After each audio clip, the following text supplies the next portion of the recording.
At the reunion, my brother said, to the guy who always arrives late, empty-handed, and still wants a seat at the table.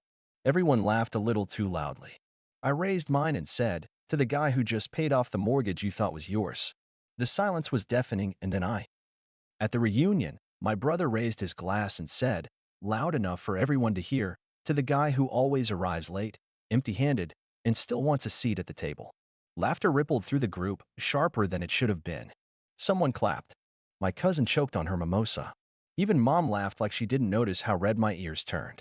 I raised my own glass, plastic, half filled with store-brand soda, and said, to the guy who just paid off the mortgage you thought was yours. The silence hit like a dropped plate. My brother's grin stuttered and fell. Mom blinked like she hadn't heard me right. Dad stopped chewing mid-bite. For once, the only sound was the wind brushing past the tent and the faint hum of someone's forgotten Bluetooth speaker. I sipped from my cup, nodded, and added, "You're welcome." That's when I knew I should have skipped the reunion. The picnic table was full, but no one looked at me. My sister turned back to the potato salad like it held state secrets.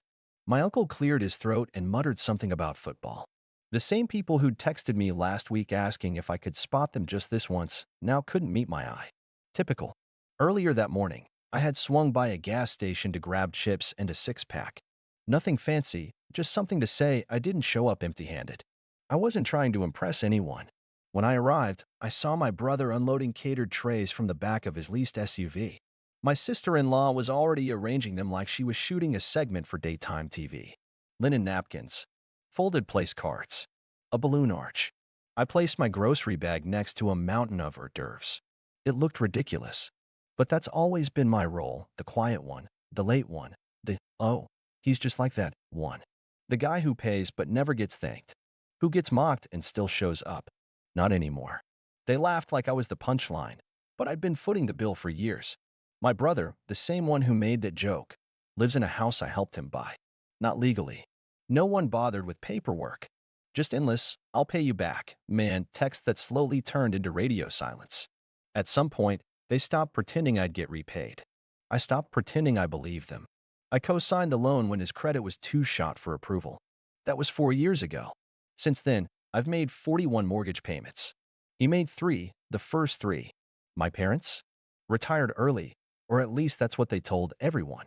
What they really meant was, we'll retire, and you'll keep the lights on.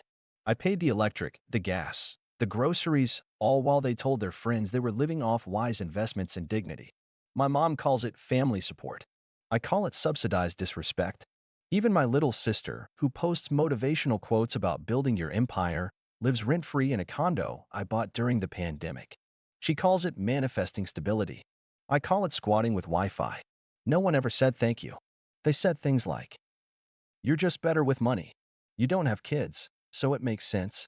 You're single, you wouldn't understand." They made it sound like generosity was a personality flaw I needed to fix. Like I owed them for existing while unmarried. At first, I went along with it. It was easier than arguing. Every month, I sent the money. Every holiday, I showed up with bags of food no one touched. Every group chat, I watched them ignore my messages until it was rent week. But deep down, I kept hoping that if I gave enough, helped enough, they'd see me differently. They didn't. Instead, they sharpened the jokes. I became the one who worked too much, took life too seriously, and couldn't take a joke. They called me uptight while cashing my transfers. My brother once made a crack about me being the bank with no customer service. I laughed then. Not anymore. Because here's the truth. I wasn't quiet because I didn't notice. I was quiet because I was measuring. Every jab, every eye roll, every time they made me feel small for showing up tired, for not dressing right, for not having a family of my own. I was tracking it all. And the irony? They thought they were above me because they needed me. That's the delusion dependency creates. The more I gave, the more invisible I became. They built a whole ecosystem on my silence. My parents didn't downsize because I was their safety net. My brother didn't budget because I covered the shortfalls. My sister kept shopping because she assumed I'd swoop in before the credit card bill hit. It was a game of chicken I never agreed to play. I remember one night, I called my dad to say I'd be late on the next payment. Just 1 week. I had a medical bill. Nothing major. Just a checkup that came out higher than expected. He sighed and said, "I guess we'll have to figure something out then." Like my health was an inconvenience. That's when I realized I wasn't a son anymore. I was a wallet with Wi-Fi, a ghost who paid the rent. And once you see it, you can't unsee it. The most brutal part? They convinced me I was lucky. At least you're in a position to help, my mom once said.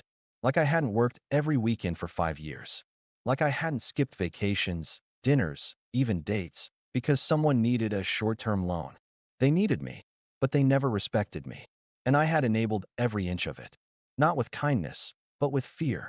Fear that if I stopped giving, I'd lose them, that they'd leave me completely. But then one day, I looked around and realized they were never really with me. They were just orbiting my usefulness. That's when the guilt started to rot. And the rot turned into rage. I didn't shout. I didn't slam doors. I just stopped replying to, hey, quick question, texts. I let Venmo requests expire. I stopped reminding them when bills were due. And I watched. My brother started calling me cold. My sister said I was going through something. My mom blamed my mood swings. No one asked if I was okay, only why the money stopped. It was almost poetic. The moment I stopped paying, I became the villain. But here's the twist they didn't see coming. I was done apologizing for their dependence. I didn't know them my exhaustion. I didn't know them my credit score. I didn't know them my silence. So at that picnic, when my brother raised his glass and tried to embarrass me in front of a crowd, I didn't flinch. I stood my ground. To the guy who just paid off the mortgage you thought was yours. And the look on his face, the sudden math he had to do in his head, was better than applause. Because for once, they were the ones caught off guard. For once, I was the one rewriting the script. The text came 3 days after the reunion. Hey bro, can you send the usual for the house? We're cutting it close this month. No greeting. No comment about the toast. No acknowledgement that I just lit their little fantasy on fire and walked away. I stared at the message. Then I closed my phone. I didn't answer that day. Or the next. It was a strange new sensation, silence. Not guilt. Not anxiety. Just silence. I spent that weekend walking, cooking, reading. It felt like I was living inside someone else's life. One that wasn't haunted by the ticking clock of other people's bills. Then on Monday, a follow-up pinged in. Just checking again. Need to make the payment by Wednesday. Let me know. Still nothing about the picnic. Still pretending like nothing had changed. So I answered, no. The typing bubble popped up instantly. What do you mean no? Then, wait, are you serious? And finally, you can't just stop. That's not fair. I didn't argue. I didn't explain. I let it hang. Later that night, my sister called. I didn't pick up. She left a voicemail. Something about being behind. About how Ethan's trying. And I'm really stressed right now. I listened to the whole thing, then deleted it. The next morning, my mom texted. Can we talk? I'm worried. This isn't like you. That part made me laugh, because this was exactly like me. The me they'd never bothered to see. I texted back. I'm done funding people who treat me like a joke. 10 seconds later, the phone rang. Mom. I picked up. Excuse me, she said, as if she couldn't possibly have read that right. You heard me, I said. Calm. Flat. Measured. I'm done. There was silence. Then she tried to pivot. We're family. Families help each other. That's always been our way. No, I said. That's always been my way. Everyone else just took. She didn't like that. The tone shifted. She said I was ungrateful, that I was trying to punish everyone, that I was being emotional. Actually, I said, I've never been clearer. Then I hung up. 20 minutes later, my dad called. I didn't want to answer, but I did, because I knew exactly what he'd say. So, you're really cutting everyone off? He asked, like this was a practical joke gone too far. Yes. He gave that tired sigh, the one he used when the car broke down or the TV remote went missing. You can't just leave us like this, he said. I didn't leave, I replied. I stayed longer than I should have. You just stopped noticing. What about the mortgage? He asked. It's due in 5 days. I'm not paying it. There was a long pause. Then he laughed. A dry, uncomfortable kind of laugh. You're bluffing. I'm not. You always say stuff like this. No, I don't. This is new. Then I said it, the one thing that really cracked the illusion. You mocked me. I paid your mortgage. That ends now. Silence. I could almost hear the floor creaking beneath his sense of entitlement. He hung up without a word. And that was the moment, the actual break. The fantasy shattered. The ATM stopped working. The default donor walked off the stage. Over the next few days, the group chat went quiet.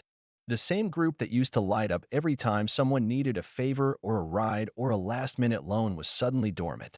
They didn't know how to function without me. Then the guilt campaign began. My sister texted, "I'm literally crying right now. I can't believe you're doing this to your own family." My mom sent a voice note. I didn't open it. My brother, the one who toasted to my failures, texted just one word. "Seriously?" I didn't reply. Then came the escalation. "I might have to break my lease," my sister said. "We'll have to move back in with mom and dad. Is that what you want?" "Yes," I texted back. "Exactly." She didn't answer after that. But the next day, I heard from my dad again. His tone was different this time. Not angry, desperate. "What happened to you?" he asked. "You used to be reliable."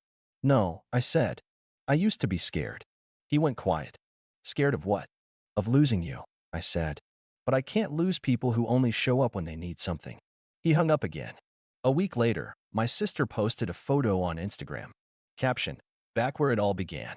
It was a shot of her childhood bedroom. Same posters, same bedspread, same pretend smile. Ethan wasn't in the picture. I didn't comment. Then mom called, this time, unfiltered. "I hope you're happy," she said. "She's miserable. We're all miserable." "I'm peaceful," I said. Another hang-up. That month, I paid only one bill, my own. And for the first time in years, I slept without checking my bank app every night. But the real moment, the final cut, came 2 weeks later. My dad called one last time. I answered. "We're not going to make the payment," he said. "I know. There's a letter. From the bank." I figured. "So that's it? You're just going to watch us lose everything?"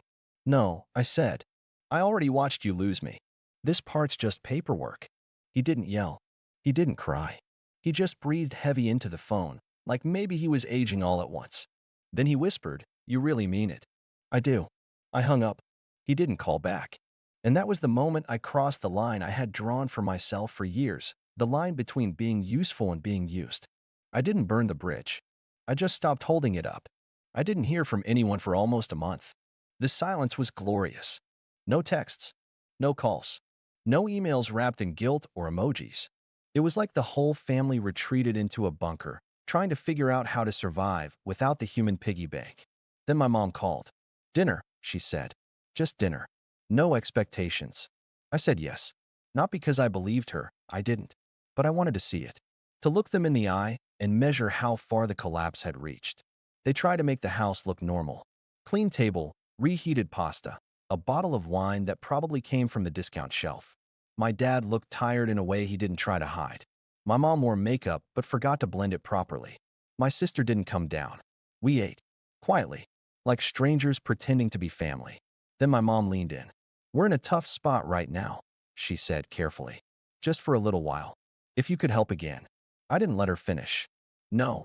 Her face didn't move, but her eyes did. Sharp, defensive, calculating. "It's not about the money," she said. "It's always been about the money," I replied. "You just hated that I pointed it out." My dad tried to shift gears. "We're trying, okay? But we're not young anymore. We can't just start over." "Then downsize," I said. "Move. Get a roommate. Sell the house. Do what people do when they don't have backup." He flinched. "We built this life," he said. "No," I corrected. "You borrowed it." "I built it." Silence again. Then I said something that changed everything. "I'm hosting a picnic. 1 month from now.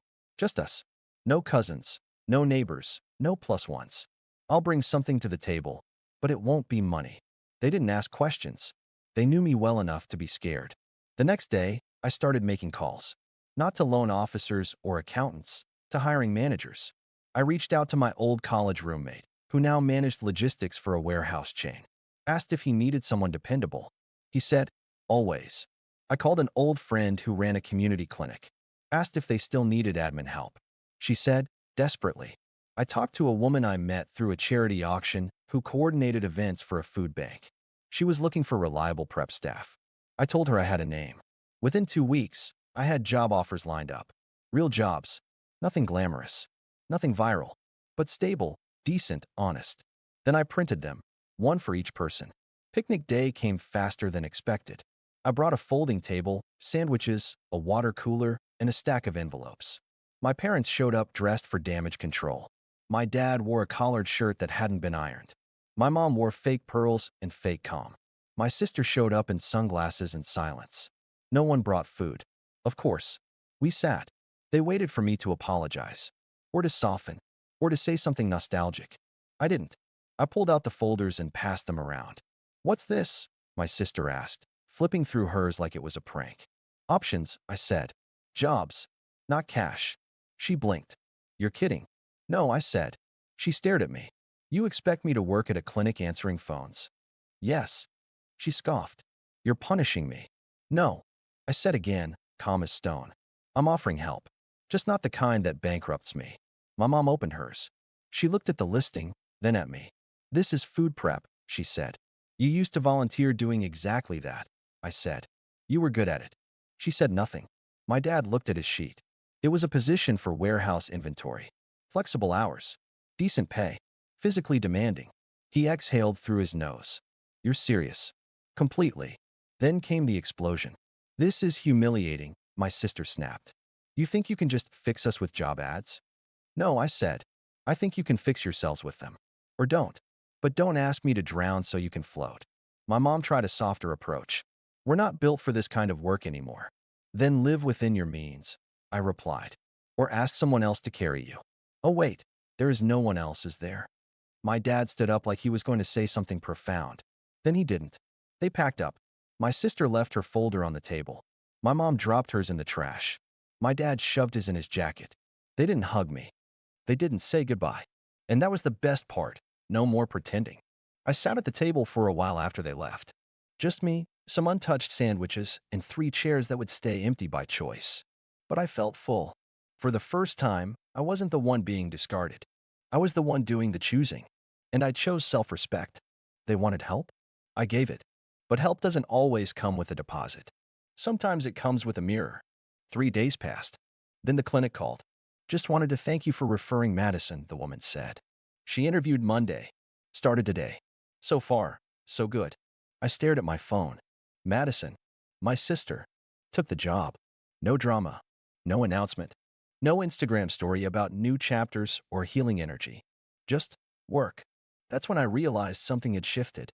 She didn't do it for me. She did it because she had no choice. And that made it real. I didn't reach out. I didn't congratulate her. I just waited. For days later, a text came through. "Started work. It's fine. Don't get used to me thanking you. But also, I'm not quitting." So there. No hearts. No emojis. Just fact. Blunt. Honest. Perfect. Then came the next move. My dad. He called and asked if the warehouse job was still open. Said he'd been thinking. His voice had none of the performance I was used to, just fatigue. I gave him the number again. He didn't thank me. But 2 weeks later, my cousin texted me. "Uncle Joe's working now?" He actually clocked in today at 7 a.m. "What did you do?" "Nothing. I just stopped saving him." He saved himself. Even my mom, who once said her hands were too old for kitchen work, took the food prep position quietly. She clocked hours under a different last name. Not to hide from strangers. To hide from shame. She didn't tell anyone. But I knew. Because one day she sent me a flyer for a Sunday food drive. No message, no ask, just the flyer. Like she wanted to show me something, without showing it. And that silence? That was louder than any apology. The group chat stayed dead. No new jokes. No funny memes. No chain messages about how family is everything. Because now, they were busy. Busy working. Busy adjusting. Busy surviving without the one person they swore couldn't let go. They had finally been forced to stand. And even though they stumbled, they stood. For the first time in my life, I wasn't angry. I wasn't bitter. I was just still. I came home from work, made myself dinner, watched documentaries I'd been putting off for years. I slept through the night without dreaming of missed payments or disappointed sighs. And slowly, signs began to appear. My sister posted a photo of her clinic ID badge. No caption, just the image. A public restroom mirror, fluorescent lights, her hand holding it up like proof. My dad sent a single line. "Got forklift certified today. My back's not thrilled, but it's honest work." And my mom? She emailed. Not texted, emailed. 2 sentences, no subject line. "I didn't realize how much we relied on you until we had to rely on ourselves. We're trying. No theatrics. No emotional blackmail. Just truth." And that's when I knew the shift wasn't just in them. It was in me. I didn't need them to validate me anymore. I didn't need them to be proud or to say sorry or to pretend to change. Because this time, they did change. Not for me, for themselves. And me? For the first time, I didn't feel like someone's crutch. I felt like myself. A month later, I sent one message to the family group chat. Hosting another picnic. Same spot. Saturday at noon. Come if you want. No frills. No emojis. No bait. No one replied. But they came. My sister arrived first. She was still in scrubs, hair pulled back, shoes scuffed from the clinic floor. She looked tired, not exhausted tired, but earned it tired. The kind that comes from finally carrying your own weight. Then my dad showed up. Khakis, plain polo, sunburned forearms. He looked smaller than I remembered, or maybe I had just finally stopped shrinking myself to fit around him. Last was my mom. No jewelry, no loud jacket, just a windbreaker, old sneakers, and silence. We sat at the same table as last time. No arch, no curated photos, no tension. I didn't wait for someone to speak first. I didn't smile. I didn't joke. I laid it down like truth. I'm not paying your bills again. No one flinched. I'm not here to rescue. I'm not here to bleed so no one else has to sweat. Still silence, but it was different this time. I love you. That hasn't changed. But love without boundaries isn't love. It's sacrifice. And I'm done bleeding. They didn't argue. They didn't bargain. Because now they knew. My dad nodded once, slow and firm, like the gears in his head had finally stopped grinding against denial. My sister picked at the edge of her paper napkin but didn't speak. She didn't need to. My mom, who once led every room like a general with pearls and casserole, just sat back and said, "We know." Not dramatic, not defensive, just acknowledgement. And right then, for the first time in my life, I didn't feel like the broken one at the table. I felt like the adult. We shared sandwiches. No one fought over the last soda. No one made dicks. We talked about mundane things, traffic, weather, a neighbor's annoying dog. Nothing important, and yet somehow the most important conversation we'd ever had. Because it was real. At the end, they helped clean up. My dad folded the table. My mom gathered the trash. My sister tied the bag and said, "I'll walk this to the bin." She didn't ask for gas money. I didn't offer. As they left, I stood there alone, same as last time, but this time I wasn't abandoned. I was free, and not just from the money, or the weight, or the manipulation. Free from the version of me that believed I had to earn love through suffering. They changed, but not because I begged them to. Because I stopped saving them long enough for them to realize they had to swim. And the most transformational moment? They did.